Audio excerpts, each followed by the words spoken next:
Bom, turma, vamos lá agora fazer uma revisão sobre o capítulo 2, Movimento dos Astros, conteúdo esse que nós vimos em sala de aula e que eu vou fazer uma pequena revisão agora para vocês relembrarem do conteúdo, ok?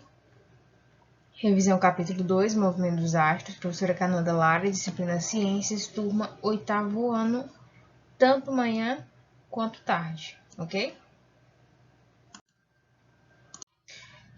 Bom, pessoal, como vocês podem observar nessa figura, os astros, eles não estão parados no espaço. Eles realizam movimentos tanto em torno do seu próprio eixo, como ao redor de outro astro. E alguns movimentos que nós comentamos em sala de aula, um deles foi o movimento de translação, que é o movimento ou órbita de um astro ao redor de outro.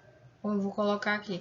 No caso da Terra, por exemplo, são gastos cerca de 365 dias para se dar uma volta completa ao redor do Sol, ok?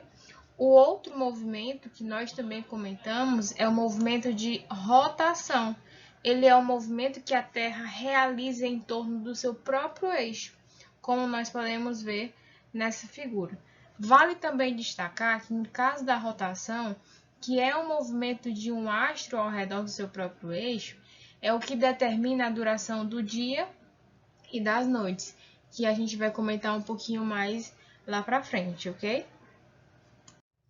Bom, turma, agora vamos para efeito dos movimentos em nosso planeta. Para a execução da rotação terrestre, são gastas aproximadamente 24 horas. A divisão do tempo em dias e noites foi provavelmente uma das primeiras percepções da humanidade. E nós podemos destacar algumas consequências do movimento de rotação da Terra. Primeiro, a sucessão dos dias e das noites, a questão do fuso horário e a contagem do tempo em dias e em horas, que nós comentamos em sala de aula, ok?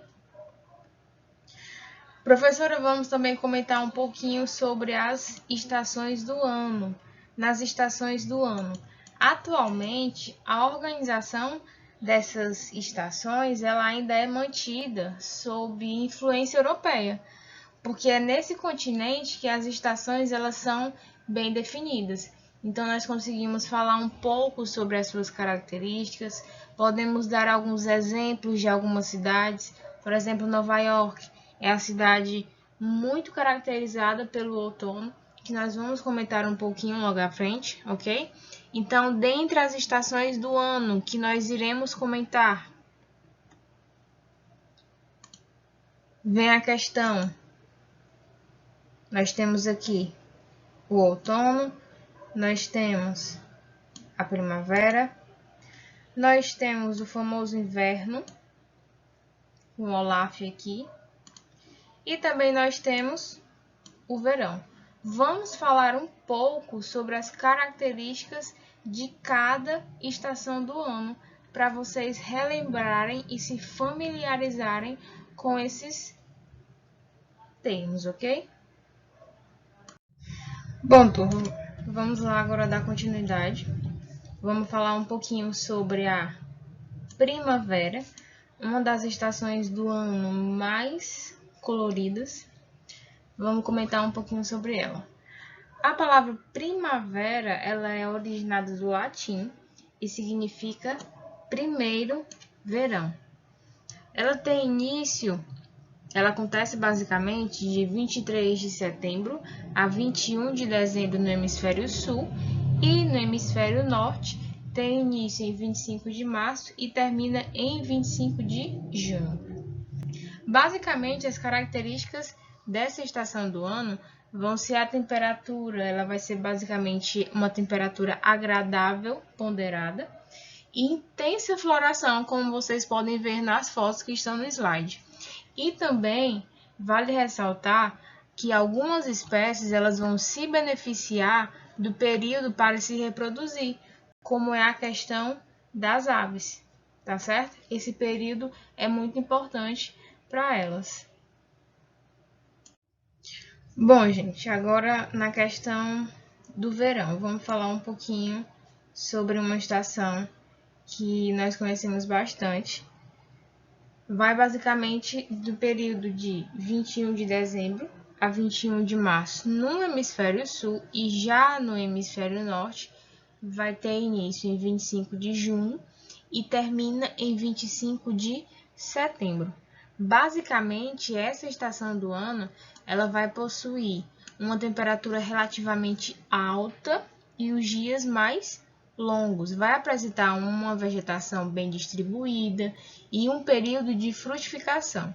Nós sabemos que as praias e os banhos refrescantes de mar, eles terminam sendo uma ótima opção para essa época do ano. E o nosso país, ele é um dos locais mais procurado por conta de praias com paisagens exuberantes e se enche de turistas e de pessoas, como vocês já sabem, né? Vou colocar aqui uma fotinha do Olaf curtindo o verão. Vamos agora falar sobre a próxima estação do ano. Vamos falar agora um pouquinho sobre o outono, como eu já tinha mencionado para vocês. Comentei sobre a questão da cidade de Nova York no começo da nossa aula, que é uma das cidades mais características por conta do outono. Basicamente, essa estação ela é considerada uma estação de transição e de grandes colheitas, com uma temperatura que vai cair gradativamente. No outono, praticamente, as noites elas vão se tornar mais longas do que os dias, e os ventos eles se tornam mais intensos. A umidade do ar também vai decrescer aos poucos, e em algumas regiões a vegetação se apresenta com um reduzido número de folhas. Isso vai mostrar uma adaptação à redução da fotossíntese provocada pela menor incidência da luminosidade. Como vocês podem ver nessas fotos. Falei também sobre a questão da cidade de Nova York, que é a cidade conhecida, que é a cidade que é muito conhecida por conta dessa estação do ano, ok? Bom, vamos lá, gente. Para fechar agora com chave de ouro, vamos falar um pouquinho sobre o inverno. Bom, essa estação do ano ela vai representar uma estação mais fria e também vai ocorrer a questão da intensa migração de aves por conta da baixa temperatura. Uma das características principais do inverno é que a temperatura ela vai baixar. Também vale ressaltar que nessa estação do ano, alguns mamíferos eles vão hibernar, como é o caso do urso polar. Vão reduzir o seu metabolismo com o intuito de poupar energia, enquanto a disponibilidade alimentar ela é precária. Vale também comentar sobre aparecendo aqui o Olaf mais uma vez para vocês. Vale também comentar na questão do inverno que alguns países eles vão se tornar verdadeiros atrativos no frio, por conta da neve, que é algo bem diferente, e também vai disponibilizar a possibilidade de estações de esqui, por exemplo. Lá na Espanha, um local chamado de Serra Nevada é um dos lugares mais conhecidos pela diversão atrelada à baixa temperatura. Nós sabemos que aqui no Brasil, principalmente no Ceará, onde nós moramos, o inverno ele é caracterizado pela quantidade de chuvas e também por conta da baixa temperatura. Não uma temperatura tão baixa como em outros locais, mas uma temperatura mais baixa que fica um pouquinho mais frio aqui no Ceará, ok?